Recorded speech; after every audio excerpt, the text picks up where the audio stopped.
Welcome to the 2v2 replay commentary in BFME1 on patch 2.22 in an epic matchup between great players. We have at the bottom right side the green Isengard player Savastano. His ally at the top right is the orange Mordor player Minia. That against the yellow Isengard player Ryan Lane, and his ally at the bottom left is the blue Gondor player VK18. So Gondor and Isengard versus Mordor and Isengard. So we have two Isens. On the right side, we have an evil team, the combination of evil, as Sauron would like to say, against the union of the two towers.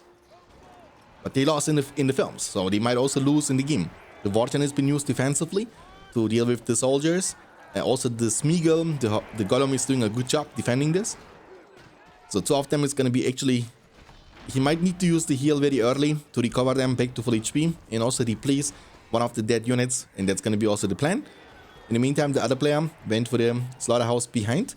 So the opening was triple furnace. That's good for the Isengard, because if you go for the Uruk pit opening in this matchup, there is a high chance that you might lose all your outer settlements and you will be basically broke.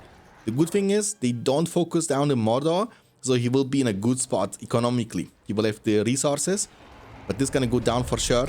The Orcs will prevent the Uruks though from destroying this one. Gonna player going for blacksmith farm, and he will try to save up the resources now for the stable. Two Orcs were able to sneak through, but there is Pippin. So he will try his best to protect this. The Eye of Sauron is gonna make them deal 50% more damage, and with the help of the Eye of Sauron, they were able to deal good amount of damage. So if the Hobbit is level 2, by the way, he can one-shot those Orcs, but if he is only level 1, he needs 2 shots. And he might be able to save. He's trying to micro and try to cancel the auto-attack animation, but the slaughterhouse was still getting destroyed. Good looking beast for Isengard player Ryan Lane. 3 furnaces, 4 furnaces into the Uruk pit. The first Uruk already up on the field. And the soldiers are actually able to make it all the way to the top side. So from the bottom to the top, the Isengard player will be recapturing the settlement over here. He has a very good looking base. Even though he lost both the outer settlements, he was making sure that he's not cash floating, filling up the base, and now building towers, which are also needed. He's gonna sell those Uruks to get some money, because he knows he can't do much with them as the Knights of Gondor are approaching. And the Orcs, by the way, were also able to destroy this one over here. So Gondor is only playing with 1 farm outside. That means less food bonus and higher resources for the Knights of Gondor. So very good looking base, actually. Very good looking base. This is kind of awkward though. Do you see this? It kind of looks odd. But he has already a full base. So all he needs to do is save up the resources for 1000 ET to build up the troll cage. And that's going to be already the case, by the way. That's awesome. So great opening for the double evil team. So what is the matter for this Eisen? He's going to try to get the Uruk pit to level 2 as soon as possible. And to speed up the progressing, he will recruit some crossbowmen, because they count as 2 Uruks. They cost double amount, and you need to invest 1000 for the Uruk pit to be level 2. So he was able to sneak through. The troll cage had to be cancelled. I think maybe he was a little bit too scared. The towers would be up on the field in time. But that's the punishment for you if you don't get any towers early game. So the Vorchant is being pinged. He used the heal to recover them back to full HP. The creep here has been taken down by the Mordor player, by the way. And this player is in big trouble. So he's gonna go for Lords. And Lords in this matchup is actually quite needed, because you will lack the damage leadership. So you can compensate that by having Lords and getting him to rank 5. But the push could not be undone. And one of the furnaces is gonna go down. That's offensive Vorchant push. So he didn't choose to Vorchant his allies' horses and went for the more selfish thing, but he did actually he was able to destroy this front mill and also one of the furnaces. But there is a berserker. Okay, Lourdes has been recruited. So the plan of Lourdes now will be to creep this troll at the top side. That's gonna bring him to level 3. And in the meantime, if this creep remains, you can also creep this, and that's gonna bring him almost to rank 5 already. But it looks like Gondor wants to take it for himself, because also Gondor player needs the resources, but also the power points to later on turn his Gan of the Grey into the Gan of the White. The Vork. So he's pinging this and like, okay, you need to deal with the Vork, but I think It's too late. The farm is gonna be destroyed. That's what you get for leaving the, or you know, for making the work homeless. Okay, so actually that's gonna be kind of very close. The orcs got the last hit on the troll. It means lords could not get even level 2 out of that. The troll doesn't need to be scared of anything. Without carnage, these lords cannot deal with him. He can use cripple, sure, but the creep, he will try to steal the creep. No, he won't be trying to steal the creep. He's gonna turn and use cripple, but also he got crippled in the meantime. Trolls knocking him down, and the punishment, oh, actually it would be better for him to leave it to these lords, but it's totally fine. One of the trolls has been taken down, but that's a trade I would like to take. And you know, that's a good situation for the double evil team. That will buy them the time they need. Because now he went for the armory, but also he will need to revive his lords. That's gonna cost him 600 resources, which could be invested, for example, into the banner. And all of that will slow you in advancing, in snowballing. And in the super elite game, the double evil team is really, really powerful. Industry, every furnace is about to hit level 2. This one is about to hit level 3 because of the industry. It's gonna speed up the leveling up progress way, way faster. And this troll will get the troll cage to level 2, and that will give him the chance to recruit the drummer troll. So the best sportive unit in the entire game, I cannot even talk. Gondor Knights need to be careful. Good micro there by Isengard player, preventing them to be caught. But he will get the chance to trample into the Berserker. Heal is going to be used, Berserker is going to go down, but War Chant is going to be used, and that's going to make the Gondor Knights forced to retreat. And whenever you put pressure on the enemy, that will prevent them from putting pressure on you, and this means this Isengard player will have untouched economy. Look at this Lambir mill, it's already level 2. It has not been destroyed for a very long time. So he will print resources, going now for the armory, has very good looking eco. His lords, unlike his opponent, the lords is still on level 1, but it's super easy for him to level up the lords, thanks to the Eye of Sauron and Drummer Troll combat experience. All he needs to do is put him close to the combos and watch him level up, like one by one. You can get from level 1 to level 5 in like one single fight. Same also, good positioning for lords. Look, he's being surrounded by the combos, it's good location. He's gonna get them Venom and also Fire Arrows, and they wanna push. But, you know, the push with 2 combos, let's be real, is not gonna do whole a lot. Because the trolls with Drummer Troll should be able to deal with this. Once again, they lack damage leadership. The only leadership they will get is through War Chant. And War Chant all alone on 2 only combos won't win you the battle. But what can happen is, you know, because your enemy will be busy to deal with your combos, your ally with his Knights of Gondor can punish him and destroy half of his piece. I see you. Okay, the trolls need to just follow this Knights of Gondor, prevent them from dealing damage, and the combos with Drummer can just keep fighting this. It's a 3v2 situation, by the way, and the cripple will again be done. So now this lords, I don't know what he's going at. The knights being chased. Lords will go down. Unfortunately, he did not put his lords. He would potentially be rank 3 out of that. Bad trample. He wanted to go for a trample land. One of the knights has been taken down. The land will be covered instantly by Mordor. And now they are even stronger. There comes the roar ability for the speed boost on the trolls. Trolls are on the hunt. Bring me Thanos. That's what they are trying to say.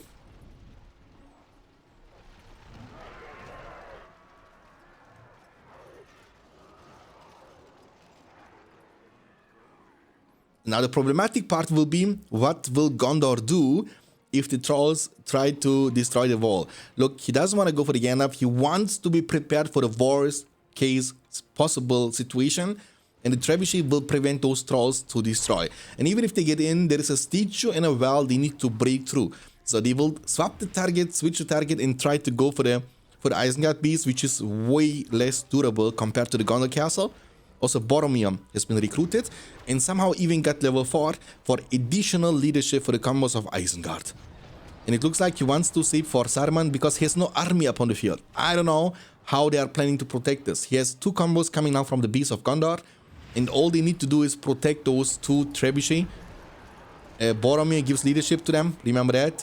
There are still 2 drums. So, and he tries to build stuff to prevent them from destroying the Zither. But the roar will be used again. They are clumped though. Clumping is not very good against the trebuchet. Now that comes to Warchant, but the trebuchet hard focus will take them down. Now, this might be an early ending, ladies and gentlemen, because who is powerful enough to stop all of these shenanigans? Boromir has been crippled just like in the films. Lords being far away from the combos. This Lords could pin him and will also be able to pin him, but does he have anything that is enough to take him down? Lords got level 4, and actually he's gonna die to the combos. There are still 2 drummer trolls. He's trying to save the combos and get them back to the well, but one of them is gonna be totally taken down. One of the combos will make it out alive, and the 3 combos are still quite healthy, and they still do have the drummer troll leadership, which is again the best leadership in the game for the combos. Gives you 50, 50, 75. So it's very, very powerful. Lords will not be able to withstand this damage. Beautiful hit coming from the trebuchet behind, and it's about to get the Firestone. And Firestone is gonna make it deal even harder and more damage. He's trying to fight back, and the combos, that's the problem. These are the pikeman combos. They are super vulnerable. They don't have the combo bonus, unlike these combos, for example. When you cover your mouse, it will tell you combo bonus 20% armor and 10% damage. And when you go on this combo, for example, right, on this pikeman combo, they have only 10% armor. They have no damage boost and even less armor boost. So on the P-Pump, combo against combo battle, the Uruk crossbow is far stronger compared to the pikeman crossbow. The only differential is that these combos are better against horses, so they cannot be trampled into. If the horses trample into them, they will go down. So Lord's got level 3 out of that. He's trying to kill him and will be able to kill him, but the drums are both dead. It means no more leadership besides the Vorchan, which will go off very, very soon. Trolls are charging, but also they have 0 leadership and will be super squishy. There is Saruman coming, but Saruman has no backup. So if the combos fall, Saruman might go down as well. There comes the Fireball. A beautiful Fireball is coming in from the White Wizard Saruman. But the horses will commit. Beautiful trample. The blast won't connect to, all of them. And now the combos are in big trouble. These Knights of Gondor, if they are level 7, will make sure that they won't make it home. But there is backup coming. If he can save the level 5, that's going to be awesome. It looks like he will be able to save him. So now what you want to do is you want to send this combo back to the base and forget about them for like a minute. Then they will get back to full HP. Boromir, level 5. Okay, let's talk about the good things for this Isengard Gondor team, because not everything is bad. He has still good eco, right? Somewhat good eco. The bad thing is there is going to be potentially a Witch King very soon. Let me take a look into the resources. Yeah, already clicked on the Witch King. Ryan though, and that's the beautiful part, he has the Freezing Rain. So all the leadership which Mordor will provide to the Isengard player will be negated through the Freezing Rain ability. So that means Warchant, Eye of Sauron, Drummer, Troll, Witch King, they will not be providing you any leadership for like 2 minutes and 10 seconds. And this is going to be the time for the Gondor Isengard team to shine. Especially for the Knights of Gondor, they can go for a big trample. The thing is that also this player over there has his own Freezing Rain. But if you ask me which team benefits more from the rain, it has to be the Gondor Isengard team, because they have the recovery of the well, they have the diversity in the matchup. There comes the Rohirrim summon into the Vorchant, Rain, Darkness, everything is going to be summoned from every player. So every weather ability has been summoned. Beautiful trample. Boromir is diving in. Could go for the Horn of Gondor, but they are level 3 or higher. There comes the Fireball. Saruman needs to be careful because Boromir can knock him down on the ground. The army is getting outnumbered, and Boromir is on the hunt. He's like, bring me the wizard, but he's getting bullied a little bit. Witch King is gonna get choking. Oh my god, super close actually. Now it's time for the counter push. This Lords is all about to be level 5, by the way. So where is the other Lords? Lord was dead before. He's level 3. Now for 2 minutes and 10 seconds, I think the advantage goes to the Gondor Isengard team, because what can now be done is this army is forced to retreat. Gondor could just claim the middle for himself, build well statues, and they have like a safe and great outpost control in the center of the map to get back to recover and this is a big advantage compared to the double evil team. Especially those trebuchet, they will be super dangerous. They firestone. Rain makes your armor go away. You know, you have no more leadership. It means every hit will equal a kill. Look, this boom boom. That's what I'm talking about. The slaughtering. Big chunk. He's lucky that he's very lucky that the Lord is not around to cripple him, but that's gonna be changed very soon. This Lord over here is about to be level 5, but the cripple. And now you are in big trouble. There comes the Vorchan. The Eagles are coming to help. And he knows there is no point of focusing Saruman. He's going to be dead anyway. And killing the stuff that is able to kill him. And these are the combos. And that's a great micro there. Most people would just focus down already dead target. In this case, the Saruman. But he did get the maximum out of the Eagle Summon. Very well done. And a big push. So now, what can be done? He lost everything. He lost his Lords. He lost his Saruman. He basically has no more army remaining on the field either. So what has to be done is that this Mordor starts to make, instead of making trolls, make some more catapults. Because exactly what I was talking about happened. The Gondor player was just capturing the middle camp. A Lords, still only level 3, but it's about, you know, it's a matter of time for him to be rank 5. And the well, double well regeneration. When you click on the well, it will give you, like, this well is healing until this spot, this well is healing until this spot. So if you stay in between, you will be healed from both the sides. Which is happening, the leadership is back though. This combo, even though it's a 1v3 situation, is super powerful, but the Horn of Gondor could not be undone. So you wanna either use the Palantir or the Sauron for the relief of the stun, but the stun is only lasting for a short duration. Look, you see what I'm talking about? The combos in the front are super vulnerable. The pikemen are getting slaughtered. And many Oryx. Isengard lost this one over here. He's saying, okay, maybe we want to go back to the middle to recover because they don't want to overcommit. Can go either way. He has not the resources to revive his fallen hero Saruman. So that means he has not even 2,400.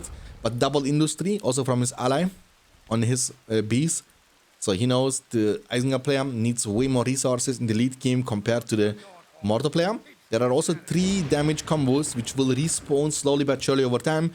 So the size of the army of the green Isengard player will increase over time. It might even go beyond the population limit, beyond the command points. They need to find a way to deal with the trebuchet though. It's not easy. If they get the chance to attack the trebuchet is gonna fall, but look this damage, boys. Even through all this leadership, the land will be used. It's gonna cripple the enemy lords, but committing to the middle camp, I don't know about this. Land will be used, land will be covered, land will be recovered. Now this has to be the land from the Mordor player. It means the evil team has the upper hand.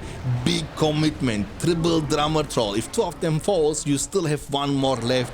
And the Witch King does what he's supposed to do and destroying the trebuchet. Now the army is still ultra strong. He is going to be used to save this guy, but there comes the steel of Saruman. He will be kind of silencing himself for a bit, but he got a beautiful steal off. The trolls with the rocks, with the trees in their hands, and there comes the fireball. That's going to be able to save the day. The trebuchet will feed a lot of power points to Mordor, by the way, and it looks like, which is kind of surprising to me, Gondor Isengard team was were able to defend this. And the Mordor Eisen took a heavy damage again. So it's very risky to fight around the middle camp, you know, because if you don't destroy the wells in time, they will keep respawning units even mid-fight. So that's your primary target. You want to destroy these 4 structures in the front, but it's easier said than done. So these are your targets, because the layout is so weird. You need to keep moving in the camp to be able to attack this structure. So you can't attack this unless you stay right here, but when you want to move to the spot, everything is going to shoot at you till you make it. So it's very awkward. By the way, Saruman has been just killed. I don't know, this was the Saruman from this player over there. I don't know what he was doing there at the first place. Okay, this guy just pumps out more and more trolls. Trolls are powerful as long as the rain is on cooldown, but if the rain is, you know, available or active, the trolls will lose all their strength. And they will literally get one-shotted through everything. Because Lords, almost level 5, there comes the War Chant. Kaboom! What a fine hit! Traps focus from the Witch King. And it's very awkward situation also from Ryan to fight outside of the camp and not use the power of the camp. So now the camp will be potentially given up. And bottom is, oh, never mind. I summon you to fulfill your oath. Don't attack the AOD with your Witch King down. Do not do this.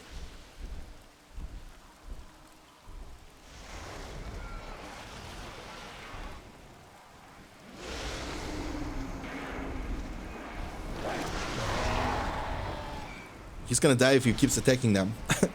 He's gonna die if he keeps attacking them, actually. Or what you wanna do is put him on the whole ground stance, you know, that's a possibility too. But the AOD is gone, still was able to defend the middle camp, and we need to take now a look into the power points from the other players. So Ryan Lean, the yellow Isengard player at the top left side, has collected 7 power points on top of the chosen power points. Gondor just used his AOD, we left the Eagles available for the next big fight too. That's good. Eagles are hero killers, they can finish off any hero. And this player at the bottom right has only 10 power points collected, so still 10 power points away from his own Balrog. So that's like a huge differential actually. I don't know what this cripple will be used on the Lords. Rain, the For Gondor ability has been used from this player over there. Cripple was used on Lords. It means Saruman can do whatever he wants to do and gets a beautiful fireball off. But the Eagles are coming and they cannot be stolen by the Saruman's Worm Tongue because they are heroes. You cannot use the ability on the heroes, but they will get one tapped, legit one tap. I don't know where Saruman is though, can't tell. Did Saruman die already? And Saruman is here, he's still full HP, he can go for the... Oh, he's gonna not connect it actually. Beautiful micro by the Gondor player. Did you see he built the blacksmith so the combos couldn't attack? But he wanna go for the blast, kaboom! But he's gonna get chunked so much. Again, the recovery from the well is awesome. Now you need to keep running away. The Grey Company has been special summoned. The power points are going up. And the Balrog of Morgoth is super near. The Gondor Knights are trying to fight for map control. It's super good. I like it. Industry has been used now this time on his own slaughterhouse. It's kind of questionable though. You should always give it to Isengard if you don't want to make any other things but trolls, because you should always have the resources to make at least one troll at a time. You know, you don't need to queue up units. Queuing up units is like wasting your resources, and it makes you feel like you are poor, but you are actually not poor because you basically have like 5,000 in the pipeline there. You know, don't need to spam. Just make one, when he comes out, make the second one. There is another wizard, and he looks like he wanna fireball this boy. He wanna, oh, you don't fireball my boy. Oh, Gothmog has been also recruited. Let's go. He's now able to get mounted on his Warg. Gothmog, the Orc hero, became a Warg hero. Okay, this Saruman is gonna be healing up slowly but surely over time, and the dangerous situation about this, he's rank 8, okay? Rank 9. Let me explain you the potential of this power. So, remember I was talking about the freezing rain minutes long in this game. So, the freezing rain, like shortened up, negates all enemy leadership bonuses.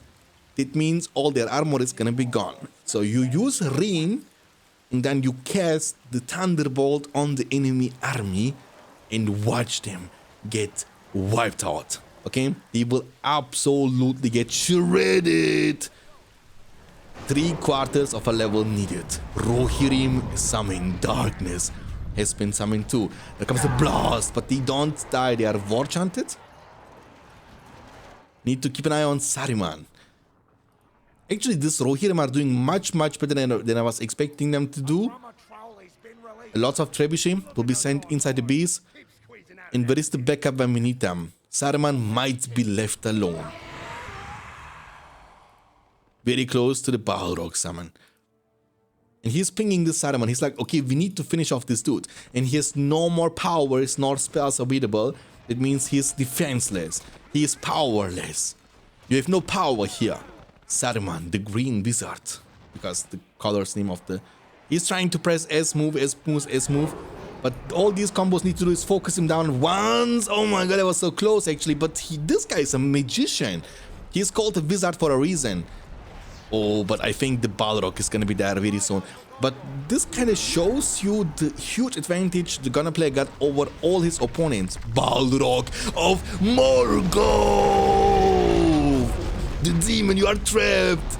Oh my god, he could have just breath fired the entrance and everything would be dead because they are trapped. You know, that's the downside of the counter camp over the other camps. You have only one entrance, but it also means that you have only one way of getting out from the from the middle camp. So Balrog against the EOD.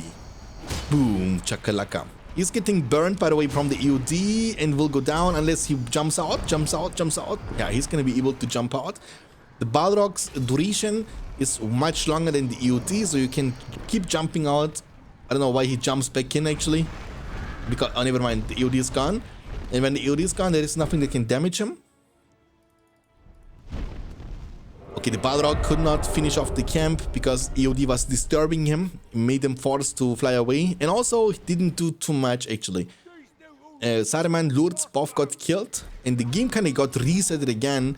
The trolls are diving in and they want to finish the job. But there comes the cloud break for the armor reduction on the trolls. This guy might be in big trouble actually. Big trouble. Again, the well is the raid boss.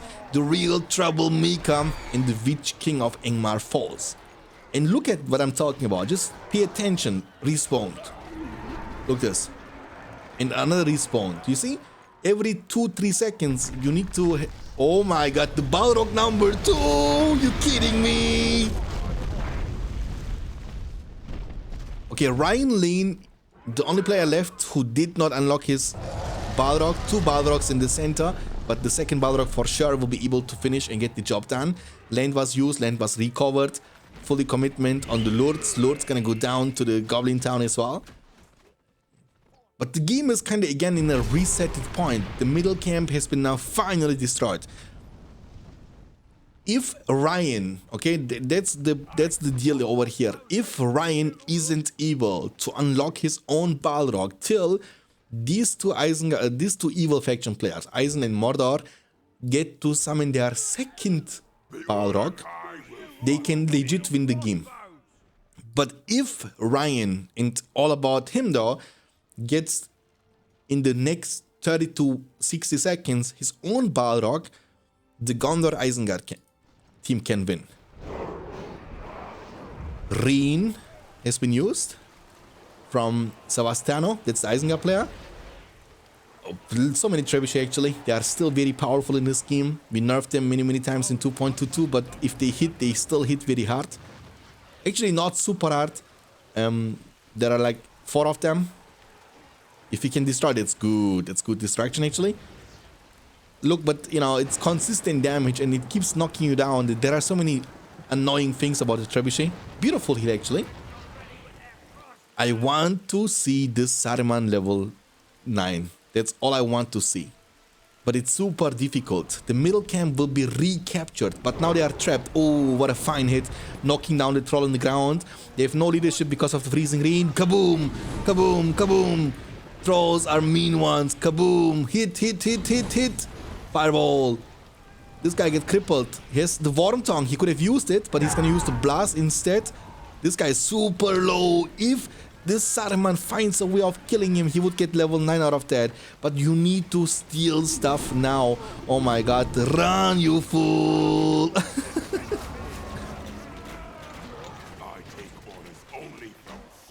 I take orders only from Saruman, but then you're trying to kill him. Get over here. And he is safe. Now you will get crippled. You tried to kill your own master just like that and you thought you can get away from this? Okay, let's take a look into the power points from Ryan. 18, almost 19 power points. If Lourdes dies, actually he will get power points out of that too. Oh my god, he's gonna finish him off with this wizard. Oh, if he finished him off with the wizard, he would have gotten level 9. Oh my god, the Thunderbolt. I'm telling you, that would be so good. Okay, EOD It's gonna be available soon. That's gonna be the third AOD we will get the chance to see in this epic 2v2 game. And if you enjoyed this, make sure to leave a like to this video. I hope that we can get 300 likes for this video just because of its epicness.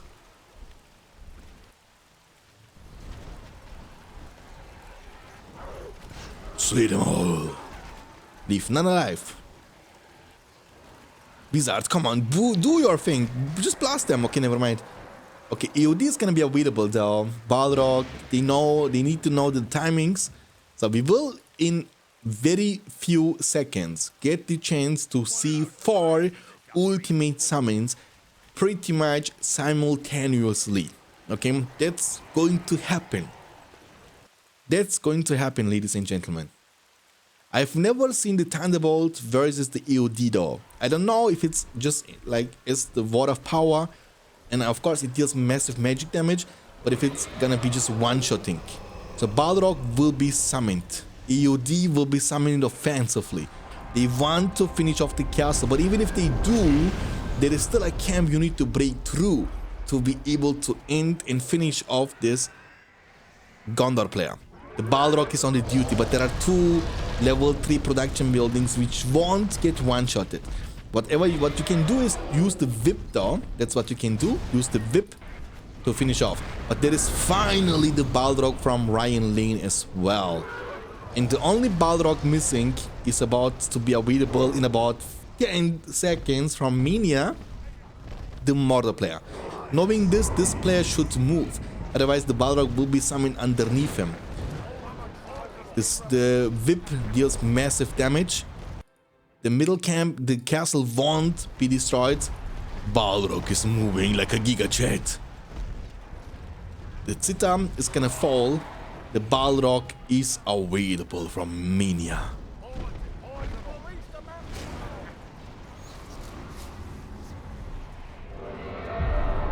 Okay, but the camp is, the castle from Eisen is gonna fall for sure. And that means it's gonna be at least a 2v1 situation. What a great game, back and forth game. The Trebuchet were the MVPs in my opinion. Sevastano has been defeated. The Balrog will be summoned for the final move of the game. And we zoom in into the breath fire of this animal, of this beast. And that's gonna be the end of the game. Gondor Eisen wins. GG, well played. If you don't want to miss out future uploads on this channel, make sure to subscribe to the channel. I will see you next time. Until then, take care of yourself. Keep hitting like a truck. And as always, stay beyond standards. Peace out, boys.